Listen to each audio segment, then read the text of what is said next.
I think he's a maverick player. Like most Premiership clubs, we all carry one or two, and they're going to have their moments. And sometimes it's about managing those moments. And I think what Carlos did at the weekend can't be any credit in what he did. But it does happen, and he won't be the first, and he certainly won't be the last. Who won't want to warm up and sulking a little bit that they ain't playing. But all these situations are about circumstance and timing, and perhaps they just got that completely wrong the other night. From a manager's perspective, if you found yourself in that position, I've been in that position. How awkward is it? Times. Yeah. How do you deal with it? It's difficult. You just got to try and get the right end result sometimes.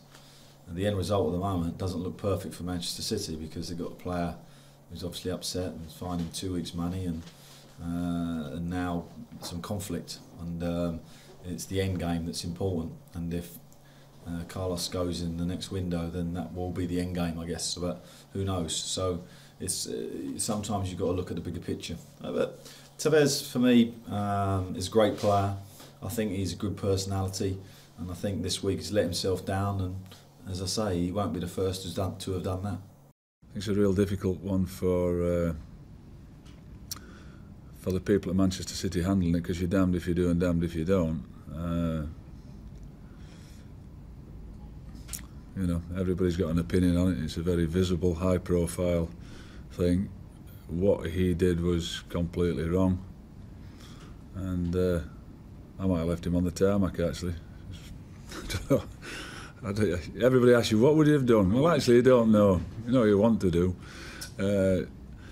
I just think it's completely, and it's whether it's about Carlos Tevez or anybody, it's completely and utterly wrong. You know, you're in a team, you're part of a team. Everybody loves it when they're getting the pats on the back when they're the hero. You can only start with 11 players. Somebody's got to have the ump when they're not there. And you know, what happens when the others have got the ump when they're not playing? You've got to be around to support each other, and that's part of being a team. And just being that individual and being selfish and all about you that's not for me at all. I can't tolerate that. It's a very simple situation.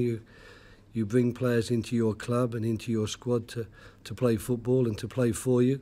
The manager has to make decisions about who plays and who doesn't play.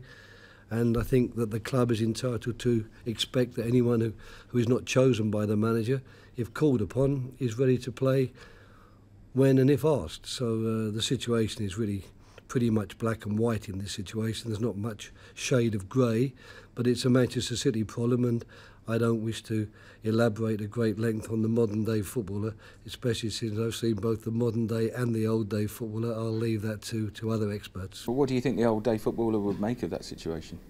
I'm sure that in all levels of football at all times these situations have come up, and certainly if anyone is capable of dealing with it, it will be Roberto, because he's worked in Italy and he knows the Italian mentality, and this type of problem, if we call it that, I would say it's reared its head many a time in Italy, and I'm sure he knows how to deal with it. Certainly if somebody refuses to play for you, you've got a problem. But fortunately we don't have that. And if somebody else has got their kind of problems, I'm sure they'll solve it themselves. But until it comes across our doorstep, there's no point in us even contemplating what might happen. Have you ever had to deal with a player who doesn't want to play in a game as a manager? No, I remember when I was a player manager, there was a player who was really upset when he was left out, and that was me. How did you deal with him? I had a word with Marina, and I said, this is out of order. No, not that I can remember.